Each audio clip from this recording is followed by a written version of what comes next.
계속해서 이제 선교에 대한 주제로 이야기를 하려고 해요. 두 번째 시간으로 여러분 나눠드린 주보 간지가 다 있으시죠? 거기에 보시면은 두 번째 오늘 설교의 제목은 선교하시는 하나님에 대한 주제입니다.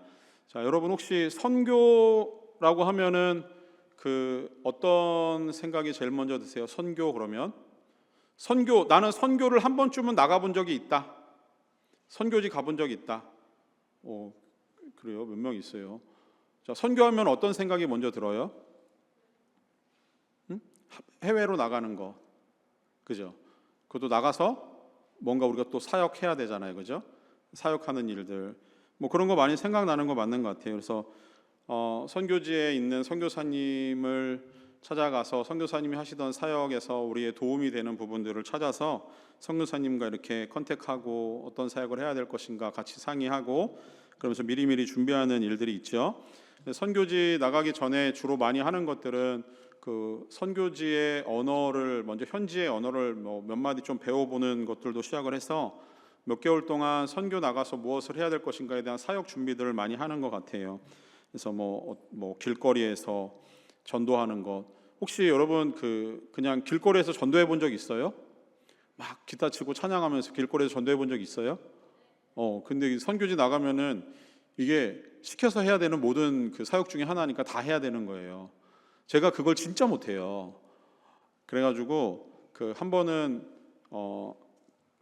중학생 애들 데리고 일본 선교를 갔는데 그거는 예정에 되어 있던 일은 아닌데 갑자기 선교사님이 우리가 오늘은 저기 길거리에 나가서 찬양하면서 전도하자고, 그래서 애들하고 나가서 하는데 이건 뭐 해야 되니까 하는 거죠. 뭐 그런 것도 해본 적도 있고, 또 그것뿐만이 아니라 집집마다 방문하면서 전도해 본 적도 있어요. 뭐 그런 것도 사역 중에 하나였던 것 같아요.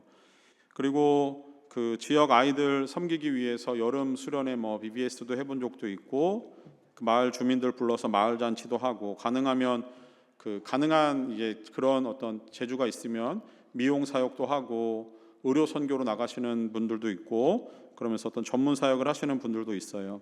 자, 이렇게 생각해 보면은 선교하면은 선교지 나가서 내가 하나님을 위해서 할 수 있는 무슨 사역 어떤 것이 아닐까라는 생각을 하게 돼요. 자, 그렇게 생각하다 보면은 선교지 나가서 우리가 하는 여러 가지 사역들을 통해서 우리가 지난주에 배웠던 복음을 다른 사람에게 전달하는 그 일이 이제 선교 중에 하나라고 볼 수 있겠죠. 자, 그런데 이게 조금 오해가 되는 게 있어요.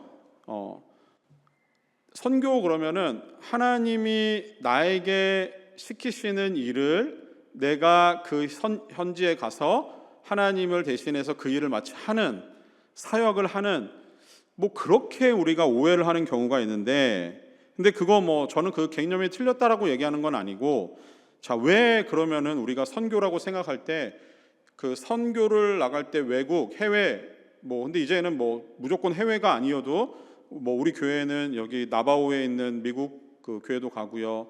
그 다음에 알래스카도 가고요. 그 다음에 가까이 있는 프레즈노도 선교를 가고요. 이렇게 쭉 보다 보면은 미국 현지에서 언어가 통하는 지역에 있으니까 따로 영어 공부하지 않아도 되는 지역도 있어요. 근데 어찌 됐건 간에 선교 그러면은 제일 먼저 드는 생각이 내가 가서 무엇을 해야 된다라는 생각을 많이 하잖아요. 그죠? 자, 그러다 보면은 선교는 이렇게 정의가 돼요. 선교는 내가 무엇을 하는 거가 돼요. 그래서 오늘 제목을 보면은 선교하시는 하나님이 아니라, 선교 딱 그러면 우리가 생각하는 기본적인 선교는 뭐냐면 선교하는 나, 선교하는 우리, 선교하는 공동체, 이렇게 되는 거예요.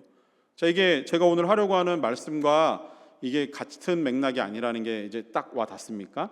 자, 선교 그러면은 가서 무엇을 하는 것, 그거 괜찮아요. 저는 그게 틀렸다고 얘기하는 게 절대 아니에요. 그거 맞는데, 그러면 가서 우리가 왜 그것을 해야 되는가?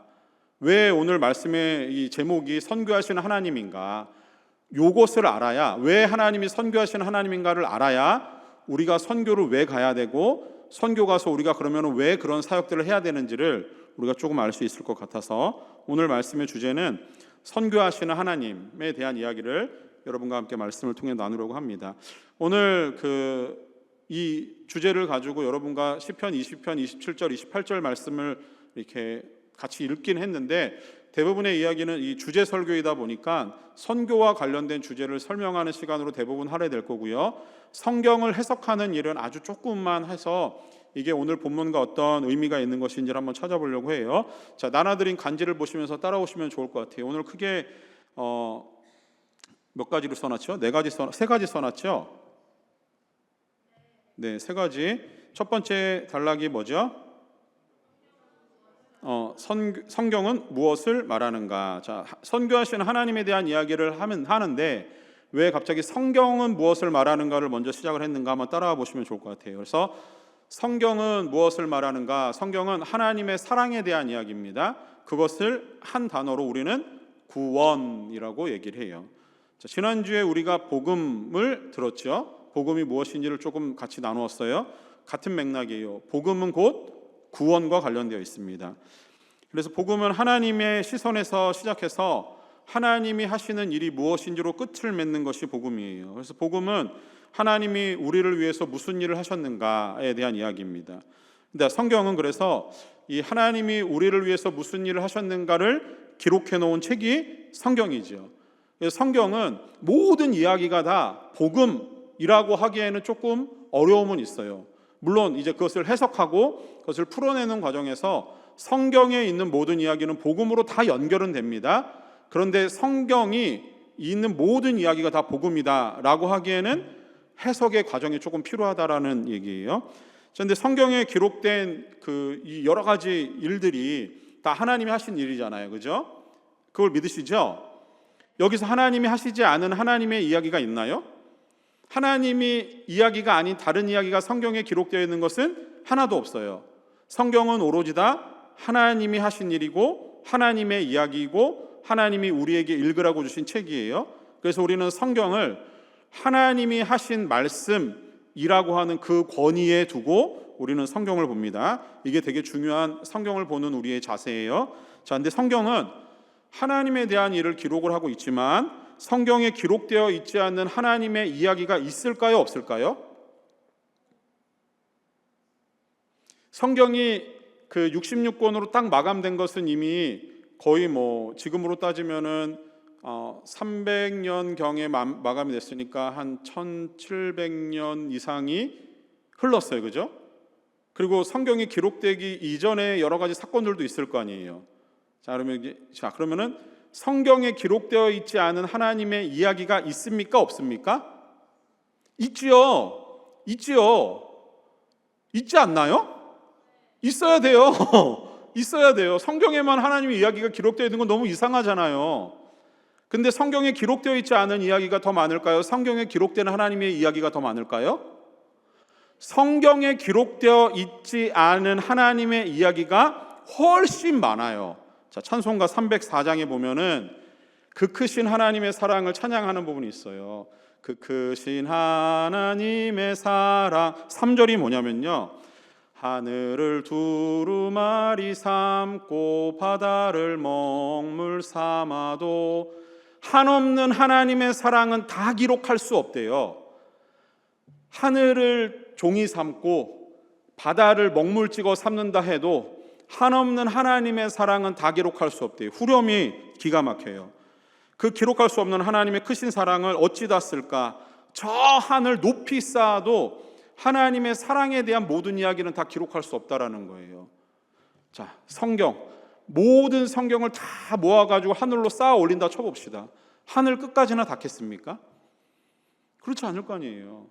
그래서 성경에 기록되어 있는 하나님의 이야기보다 훨씬 더 많은 하나님의 사랑에 대한 이야기가 있어요. 자, 그런데 왜 성경은 이 내용만 기록을 하고 있을까요? 그거는 성경의 이 내용만으로도 충분히 하나님에 대한 사랑을 우리가 풍성하게 느낄 수 있기 때문에 이 성경은 이 이야기를 기록하고 있는 거예요. 지도와 비슷해요. 자, 지구는 둥글죠. 지구는 그 평면이 아니잖아요, 그죠? 근데 이 둥근 구 모양의 지구를 우리가 보기 편하게 하기 위해서 네모난 종이에 그려 넣었어요. 3D를 2D로 만든 거잖아요, 그죠? 그러면은 3D를 2D로 만들 때는 여기에는 약간의 왜곡과 빼야 되는 내용들이 있겠죠, 그죠? 자, 그런데 그래서 이렇게 딱 이렇게 그 세계 지도를 그려놨어요. 자, 거기서 이제 우리가 산호세에 있는 임마누엘 교회를 찾을 수 있어요, 없어요? 거기서는 절대 못 찾아요. 산호세에 있는 임마누엘 교회를 찾으려면 어떻게 해야 돼요? 요 지역을 비추어주는 작은 지도를 따로 사서 봐야 될 거 아니에요. 거기에도 정확한 정보가 담겨 있을 거 아니에요, 그죠? 그러니까 그렇게 생각해 보면은 성경에 기록되어 있지 않은 많은 하나님의 이야기가 있지만 성경은 하나님의 구원이라고 하는 관점을 가지고 그 이야기만 기록해 놓은 축약되고 핵심만 뽑아 놓은 이야기라고 보시면 되는 거예요. 그 이야기만으로도, 여기 성경의 66권의 이야기만으로도 우리는 하나님의 구원을 받기에, 그리고 하나님의 사랑을 느끼기에 풍성하다라고 하는 거예요. 조금도 부족함이 없는 거예요. 그래서 하나님은 많은 성경을 기록한 사람들을 통해서 하나님에 대한 사랑의 이야기를 압축해서 하나님이 쓰기를 원하시는 내용들만 사람을 통해서 기록해 내온 것이 성경이라고 하는 겁니다. 자, 그래서 성경은 모든 하나님의 이야기가 쓰여 있지는 않아요. 자, 그러면은 하나님이 이 성경을 기록하면서 여기에 하나님이 그러면은 이 성경을 통해서 우리에게 무엇을 이야기하시려고 하는지 이 성경에 기록되어 있는 책의 목적이 있을 거 아니에요. 기록 목적. 자, 이게 어디냐면요, 우리가 지난주에 요한복음 3장 16절 말씀을 봤어요. 요거를 조금 더 풀어놓은 이야기가 요한복음 20장 30절 31절에 기록되어 있습니다. 우리 함께 읽어볼까요? 자, 준비 시작. 예수께서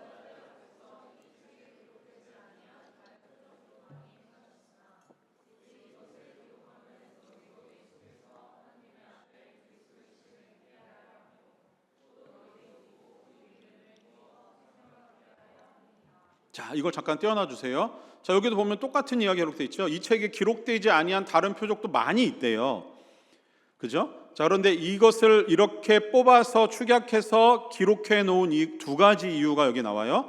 첫 번째 31절에 보니까 예수께서 하나님의 아들 그리스도이심을 믿게 하기 위해서 이 책을 썼다라고 하는 첫 번째 목적. 두 번째는 너희로 그 이름을 믿어 생명을 얻게 하려고 하는 목적으로 이 책을 썼다라고 하는 거예요. 자, 1번과 2번 두 가지의 목적은 통하는 거예요. 정리하면은 성경을 기록한 하나님의 의도, 목적은 무엇이냐? 예수 그리스도를 믿음으로 생명을 얻게 하기 위해서 하나님이 성경을 여러 사람들을 통해서 여러 시간들을 거치면서 이 이야기만 압축해서 기록하도록 하셨다라고 하는 거죠. 자, 그래서 성경은 예수 그리스도를 믿음으로 그 이름을 힘입어 생명을 얻게 하기 위한 책, 그 목적으로 우리에게 주신 하나님의 이야기라고 하는 겁니다. 자, 두 번째 단락 보세요. 자, 그러면은 이 성경을 주시면서 하나님이 생명을 주셨는데 그것에 대한 하나님의 기대가 무엇인가에 대한 이야기입니다. 성경을 통해서 하나님은 하나님의 구원이 무엇인지를 우리에게 보여주세요. 동시에 성경에는 하나님의 구원과 구원받은 사람들 사이에 그 이야기들이 기록되어 있어요. 자, 요걸 잘 기억해 보세요. 성경에는 하나님의 사랑과 하나님의 사랑을 받은, 즉 구원받은 사람들의 이야기가 있는데 하나님의 사랑과 하나님의 사랑을 받은 사람들 사이에 이 가운데를 연결해 주는 그 무엇이 필요해요. 그죠? 그게 무엇이냐면은 성경은 그 가운데를 무엇으로 메꾸고 있냐면요, 하나님의 약속과 사람에게 주신 명령으로 그 이야기를 메꾸고 있어요. 다시 얘기해서 하나님의 사랑은 보여줬고요, 하나님의 사랑을 받은 사람들의 이야기가 기록되어 있는데 하나님의 사랑은 하나님의 약속과 그 사람을 향한 하나님의 명령으로 주어지고 있다라고 하는 거예요. 그래서 구원받은 사람은 하나님의 약속과 하나님이 주신 말씀의 명령을 따라서 그 하나님의 구원을 받은 사람들이 살아가라고 하는 하나님의 이야기라고 하는 겁니다. 자, 그런데 여기에는 하나님의 구원은 그 하나님의 약속과 항상 관련이 되어 있어요. 하나님의 약속은 곧 하나님의 말씀과 깊은 관계가 있어요. 하나님의 말씀은 영원하신 하나님의 말씀이기 때문에 하나님은 말씀하신 그것을 모두 이루실 수 있는 능력의 하나님이십니다. 그래서 하나님은 말씀하시는 그것이 곧 약속이 되는 거예요. 그리고 하나님은 그 약속을 반드시 이루시는 분이세요. 근데 하나님은 이 약속을 이루시는 데 있어서 하나님은 그 약속을 이루실 만한 모든 능력을 가지고 계십니다. 자, 그런데 문제는 약속을 받은 사람들이에요. 하나님과 약속을 하는 사람은 하나님의 약속을 다 지켜낼 능력이 없어요. 그리고 그에게는 그러한 성실함이 있지 않아요. 그러다 보니까 하나님은 하나님의 약속을 세대를 따라서 이어가게 하시기 위해서 처음에는 아버지와 맺은 약속을 아들에게로, 그리고 또 그 아들에게로 넘기세요. 이렇게 개인을 통해서 이어졌던 하나님의 약속과 명령은 이제는 개인에게서 나라, 민족으로 그것이 옮겨갑니다. 구약 성경은 그것을 우리에게 여실히 보여주는 성경 중에 하나예요. 자, 그 중에 첫 번째 소달락을 보세요. 그래서 이거는 그 6월 27일, 28일, 6월 달에 있었던 목장 연합 그 기도회 시간에 여러분과 함께 나누었던 얘기를 조금 간추려 가지고 요약으로 정리한 내용입니다. 혹시 그때 못 들었던 분들을 위해서 좀 같이 얘기를 나눠볼게요. 첫 번째 단락은 하나님의 창조에 대한 기대입니다. 자, 거기에는 하나님의 형상으로서의 사람에 대한 이야기가 나오고요. 괄호에는 복이라고 써놓으세요. 복. 창세기 1장은 세상을 만드신 분은 하나님이시다라고 선포를 해요. 이것은 뭐 어떤 과학적인 증명의 문제로 제시하기 위해서 하나님이 창세기 1장 1절에서 태초에 하나님이 천지를 창조하시니라 이 얘기를 하시는 게 절대 아니에요. 성경은 하나님이 계시는가 계시지 않는가에 대한 하나님의 존재에 대한 증명에 대한 책이 아니에요. 성경은 하나님이 계신다라고 하는 것을 우리에게 선포하는 책입니다. 증명하라고 주신 책이 아니에요. 자, 그런데 하나님이 성경에서 창세기 1장 1절에서 태초에 하나님이 천지를 창조하신다라고 말씀을 하시며 성경이 시작해요. 이게 우리의 믿음의 시작이고 하나님의 말씀의 시작이에요. 하나님이 세상을 만드시고 하나님은 보시기에 좋았대요. 하나님의 평가가 이어져요. 그런데 하나님의 창조에 있어서 가장 큰 절정은 무엇이냐면 사람의 창조입니다. 하나님의 창조의 절정은 사람이에요. 사람은 하나님의 형상을 닮아 지음을 받았어요. 하나님의 형상을 닮아서 지음을 받았다라고 하는 것은 하나님의 사랑, 하나님의 사역에 동참할 수 있는 권한을 하나님이 사람에게 부여하셨다라고 하는 의미예요.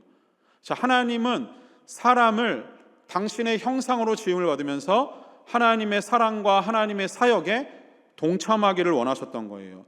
그렇게 불러내신 하나님은 그냥 그를 일하는 존재로만 쓰시지 않아요.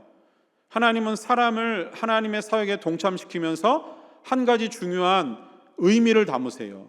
그 의미가 복이라고 하는 의미예요.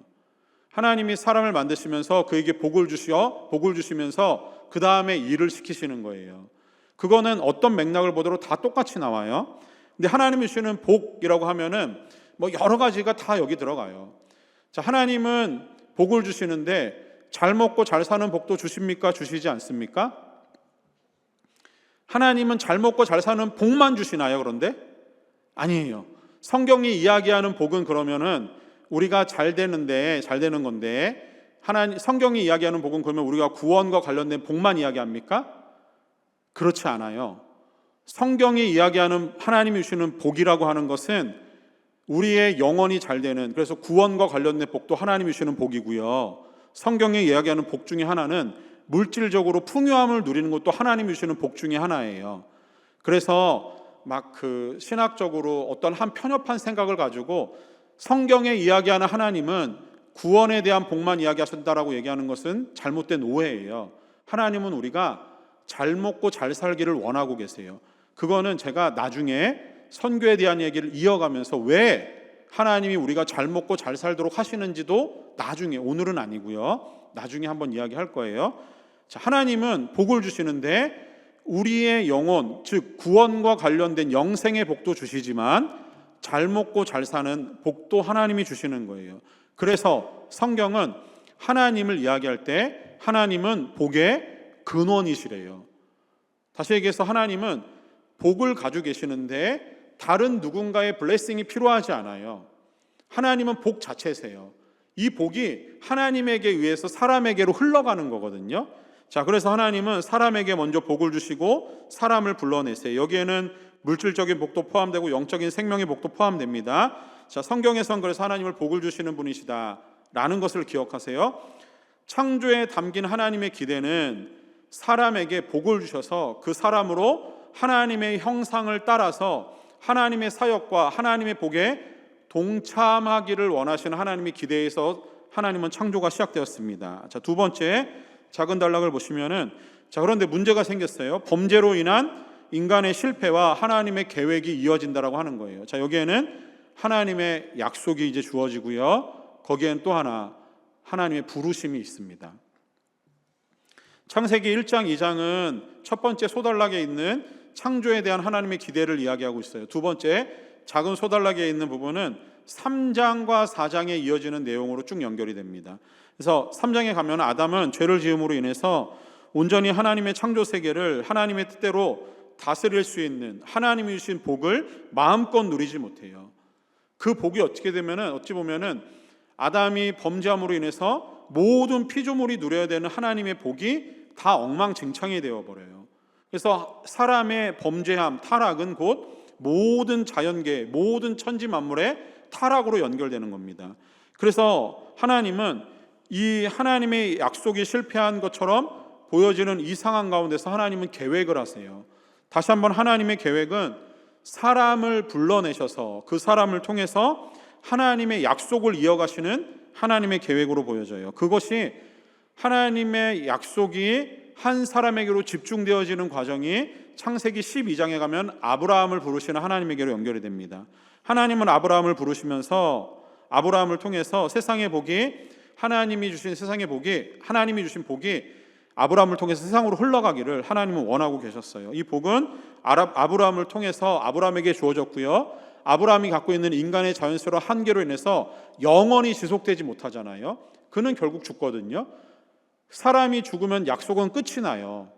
그런데 하나님은 이 약속을 이어가시기 위해서 아브라함에게서 그의 아들인 이삭에게로, 그 약속이 이삭에게서 그의 아들인 야곱에게로, 하나님은 아브라함과 하신 약속은 이삭을 만나면서 조금 더 구체적이고 점진적으로 발전을 합니다.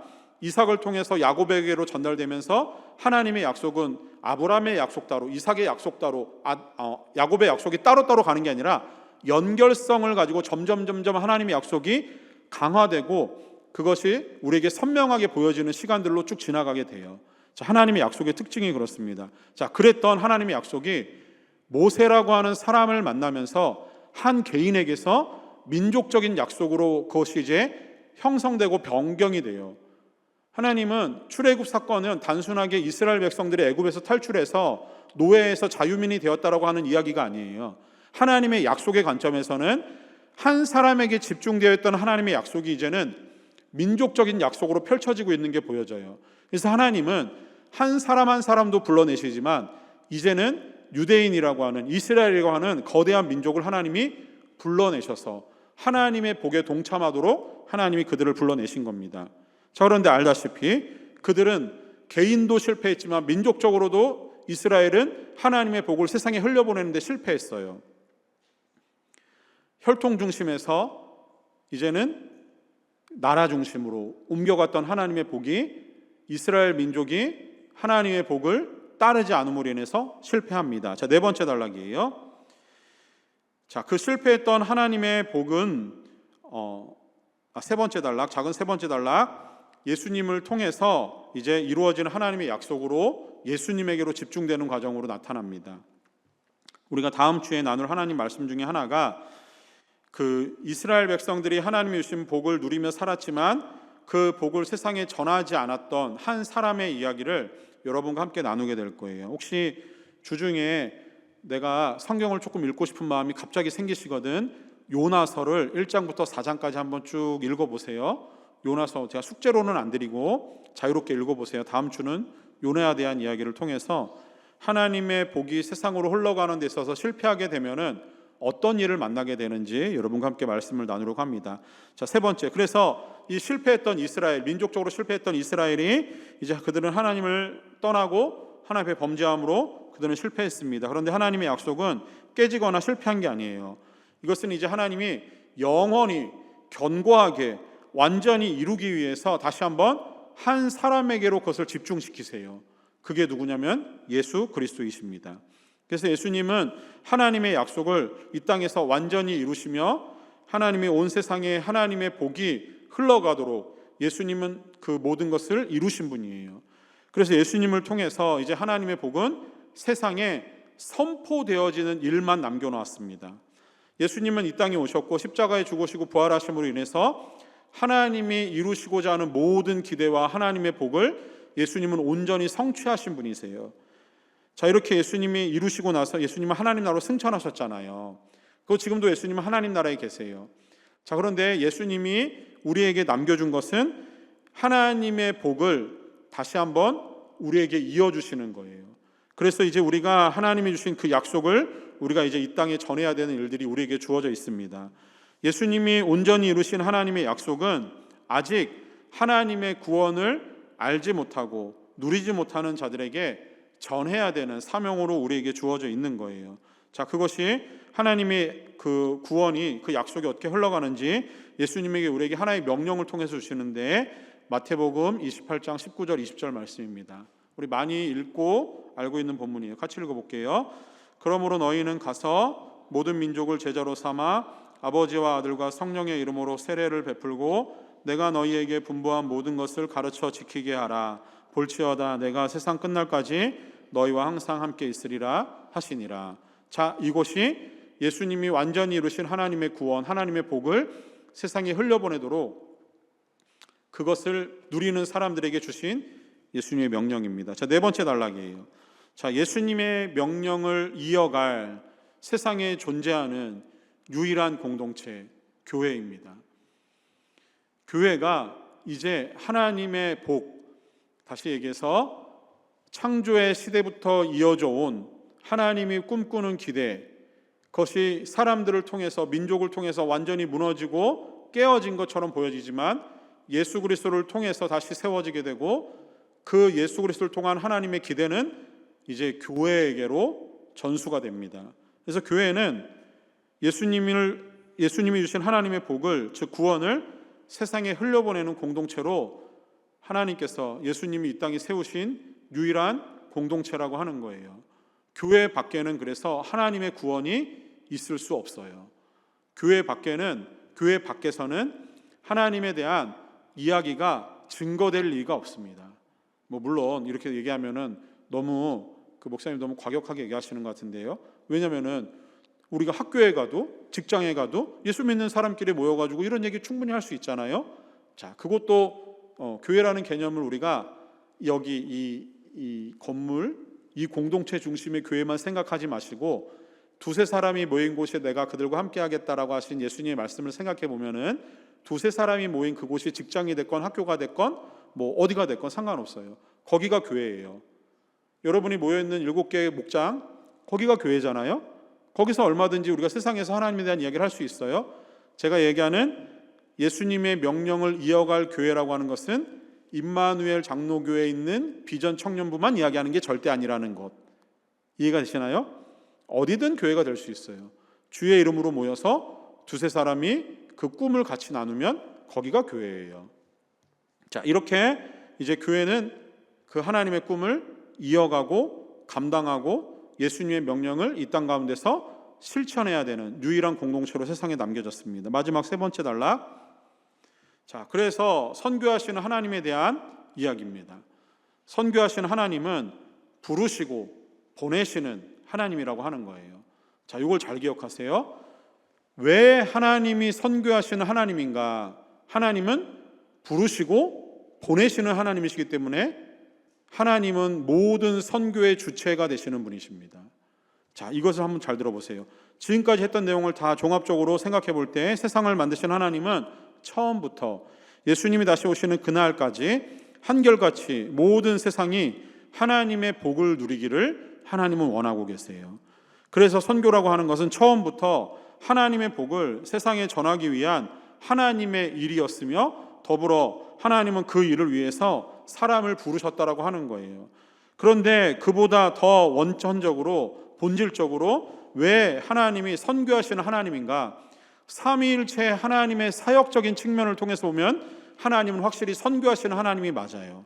어떤 의미냐면요, 하나님은 본질상 성부와 성자와 성령, 그래서 우리는 삼위일체 하나님이라고 말씀을 하죠. 이 삼위일체 하나님은 영광과 권능이 동일하세요. 그런데 삼위일체 하나님, 성부 하나님, 성자 하나님, 성령 하나님은 영광과 권능이 동등하신 일체시지만 삼위로 존재하십니다. 위격이 존재하세요. 그런데 하나님의 이 삼위격은 사역적으로도 연합을 하지만 사역적으로도 분리도 가능해요. 자, 이게 무슨 얘기냐면은 하나님이 우리의 구원을 위해서 성부, 성자, 성령 하나님의 하시는 사역의 역할이 연합 사역이긴 하지만 사역적으로 분리도 됩니다. 어떤 의미냐면은 성부 하나님은 우리의 구원을 위해서 우리의 구원을 계획하시는 계획자였어요. 그리고 성자 예수님은 성부 하나님의 계획을 그대로 세상에 오셔서 십자가의 죽으심으로 또 부활하심으로 실천하시는 실천자이십니다. 성령 하나님은 성자 예수님이 실천하신 완성하신 하나님의 구원의 계획을 각 사람에게 적용하시는 적용자로서의 하나님이세요. 그래서 성부, 성자, 성령 하나님은 사역적으로 연합도 하시지만 분리도 가능하시다라고 하는 거예요. 자, 그런데 이게 왜 선교하시는 하나님이냐면요, 성부 하나님은 성자 예수님을 우리를 위해서 보내시는 하나님이십니다.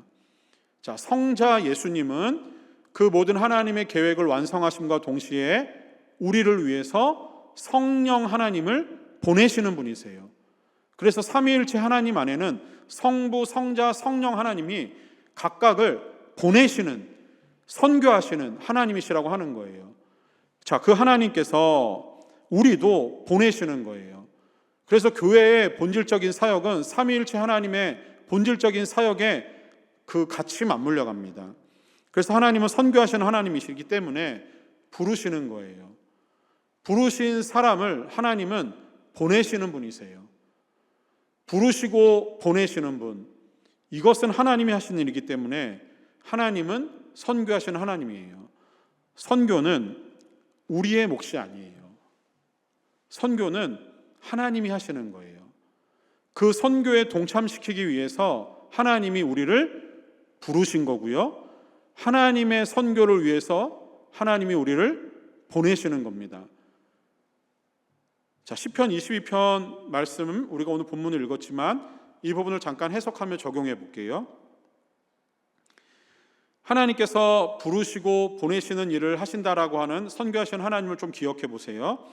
자, 시편 22편은 우리가 읽지는 않았지만 22편 1절 말씀 한번 띄워줘 보세요. 시편 22편 1절 말씀은 이렇게 기록을 하면서 시작을 합니다. 내 하나님이여, 내 하나님이여, 어찌 나를 버리셨나이까. 자, 요거 한 구절 보면 누가 생각나요? 예수님이 뭐 하셨을 때? 십자가 지셨을 때, 아버지여, 아버지여, 어찌하여 나를 버리셨나이까. 그죠? 예수님이 이 시편 22편 1절의 말씀을 예수님이 기억하신 거예요. 그리고 십자가상에서 이 말씀을 말씀하신 거예요. 그러면 시편 22편은 하나님이 이야기하시려고 하는 하나님의 사랑 이야기 가운데 뭔가 특별한 의미가 있겠죠. 시편 22편은 흔히 우리가 얘기할 때 슬픈 노래라고 하는 별명을 지어서 부릅니다. 여기에는 이 시편을 지은 다윗의 절규가 이어져요. 버림을 받고 상함을 받고 찢김을 당해요. 그런데 이게 시편 22편 27절 28절에 가서 이게 되게 특별한 노래로 변경이 되는 게 우리가 읽은 본문이에요. 우리가 본문을 읽었지만 거기를 다시 한번 보시면은 제가 읽어볼게요. 땅의 모든 끝이 여호와를 기억하고 돌아오며 모든 나라의 모든 족속이 주의 앞에 예배하리니 나라는 여호와의 것이요 여호와는 모든 나라의 주제심이로다. 자기의 당한 슬픔, 아픔, 고통을 하나님이 위로하시고 그를 다시 부르시고 보내시는데 이유가 어디 있습니까? 27절, 28절에 보니까 땅의 모든 민족을 위해서, 땅의 모든 족속을 위해서, 그들이 돌아와서 하나님을 예배하기 위해서 다윗의 짊어진 고통, 아픔, 그의 삶에 이어지는 여러 인생과 삶들은 하나님이 그렇게 사용하신다라고 하는 다윗의 고백입니다. 사랑하는 여러분, 이거예요. 우리는 선교를 생각할 때 선교에 나가기 전에 사역을 위해서 성도들을 훈련시키고 준비하는 일들 필요해요. 이것을 위해서 기도 훈련도 해야 되고 말씀 훈련도 해야 되고 전도 훈련도 해야 됩니다. 세상 사람들이 하나님의 복음을 조금 더 쉽게 알아듣기 위해서 여러 가지 접근성을 넓히고 문화적인 사역을 감당하는 거 필요해요. 그 사역을 왜 해야 됩니까? 왜 해야 되는지를 알아야 우리가 하는 것에 대한 기쁨이 있지 않겠습니까? 이유는 하나예요. 하나님이 우리를 부르시고 하나님이 우리를 보내시기 때문에 우리가 가지고 있는 여러 재능들, 우리가 가지고 있는 여러 문화적인 요소들을 가지고 예수님을 모르는 사람들에게 다가가는 거예요. 우리는 하나님에게 받은 하나님의 복을 누리는 사람들이에요. 이 복은 나만 누리고 나만 잘 먹고 잘 사는 복이 아니에요. 하나님은 우리를 부르실 때부터 이미 하나님은 우리를 세상으로 보내시기로 마음 먹으신 거예요. 여러분이 하나님의 부르심을 받았다라고 생각이 든다면 그 다음에 이어지는 하나님의 보내심에도 여러분의 귀를 열고 하나님의 소리를 들어보세요. 하나님은 반드시 우리를 세상으로 보내시는 분입니다. 제가 얘기하는 세상이라고 하는 것은 저 멀리 있는 선교지를 이야기하는 게 아니에요. 여러분의 삶의 모든 현장이, 여러분이 살아가는 삶의 현장이 다 세상이에요. 하나님이 여러분을 직업적인 영역에서 보내신 곳이 여러분이 일하고 있는 직장이에요. 하나님이 여러분을 학교로 보내신 것은 그곳이 하나님이 여러분을 향해서 보내시는 사역의 현장이 될 수 있어요. 어떤 사람은 하나님께서 더 멀리 있는 곳으로 보내시는 선교사님들도 분명히 있어요. 그것만 선교가 아니라는 거예요. 선교하시는 하나님은 부르셨으면 보내신다라고 하는 겁니다. 자, 그런데 제가 마지막 이제 결론을 맺으면서 제가 여러분에게 한 가지 권면드리고 싶은 것. 자, 그러면은 하나님이 부르시고 보내신다라고 하면은 하나님이 우리에게 주시는 가장 여러 가지 사역 중에 이 모든 사역이 다 결국은 복음이 드러나게 해야 되는 사역인데, 하나님이 우리에게 주시는 여러 가지 사역들 중에 그래도 놓치지 말고 우리가 꼭 해야 되는 사역이 있다면 그게 바로 보내는 사역, 보내심을 받는 사역이라고 하는 거예요. 사랑하는 여러분, 청년부가 이제 교회에서 진행하게 될 여러 그 하반기 선교 사역들이 있어요. 우리 청년부는 북인도 사역을 이제 먼저 발표를 했고요. 그거 말고도 하반기에 이제 여러 지역들별로 단기 사역들이 지금 조직되고 구성되는 가운데 있습니다. 자, 혹시 이제 나중에 그게 조직되고 날짜가 결정되고 좀 그러면은 광고가 나오게 될 거예요. 그러면 여러분들 올 한 해는 여러분 마음 먹고 하반기에는 내가 어느 선교지 하나는 꼭 가서 하나님이 나를 보내신 곳이라 생각하고 사역할 수 있는 시간들이 되었으면 좋겠습니다. 자, 특별히 북인도 선교는 땡스기빙 데이 그 한 주간을 이제 다 쓰고 그리고 앞뒤로 한 이틀 3일 정도 더 쓰면서 가려고 준비하고 있어요. 여러분 마음이 동하시는 대로 적극적으로 동참해 주시고 그렇게 우리를 부르시고 보내시는 하나님의 위대하신 선교 앞에 하나님의 구원을 위해서 여러분이 받은 복을 흘려보내기 위해서 동참할 수 있는 우리의 헌신과 수고가 있기를 주님의 이름으로 축원합니다.